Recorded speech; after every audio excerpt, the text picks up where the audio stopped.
Hello guys, আজকে নিয়ে চলে এসেছি ঘ্যাটকলের ডাঁটার চচ্চড়ি। তো দেখো, এগুলোকে কিন্তু সুন্দর করে কেটে নিতে হবে, এরকম আঁশ ছাড়িয়ে ছোট ছোট করে কেটে নিতে হবে।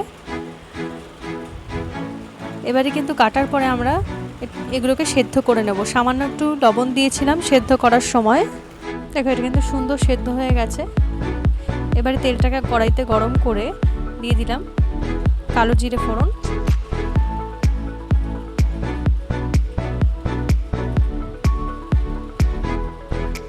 তারপর দিয়ে দিলাম পেঁয়াজ কুচি।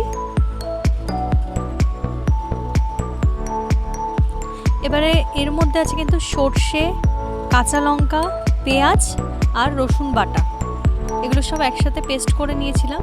এবারে দিয়ে দিলাম স্বাদ মতো নুন, পরিমাণ মতো হলুদ দিয়ে কিন্তু খুব ভালো করে এটা কষাতে হবে। আর এটাতে কিন্তু একটু ঝালটা বেশি দিতে হবে। এবারে এই ঘ্যাটকল ডাঁটা যে সেদ্ধ করে রেখেছিলাম, সেদ্ধ ডাঁটাগুলোকে দিয়ে দিলাম। দিয়ে কিন্তু বেশ গামাখা হয়ে আসবে, সেই অবধি কিন্তু আমাদের এভাবে নাড়াচাড়া করতে থাকতে হবে। দেখো, রেডি আমাদের ঘ্যাটকলের ডাঁটার চচ্চড়ি। এবারে কিন্তু গরম গরম ভাতের সাথে পরিবেশন করুন, দারুণ লাগে খেতে। আর আমার এই চ্যানেলটিকে অবশ্যই ফলো করতে ভুলবেন না। আরও নতুন নতুন সুস্বাদু ভিডিও নিয়ে দেখা হবে আপনাদের সাথে।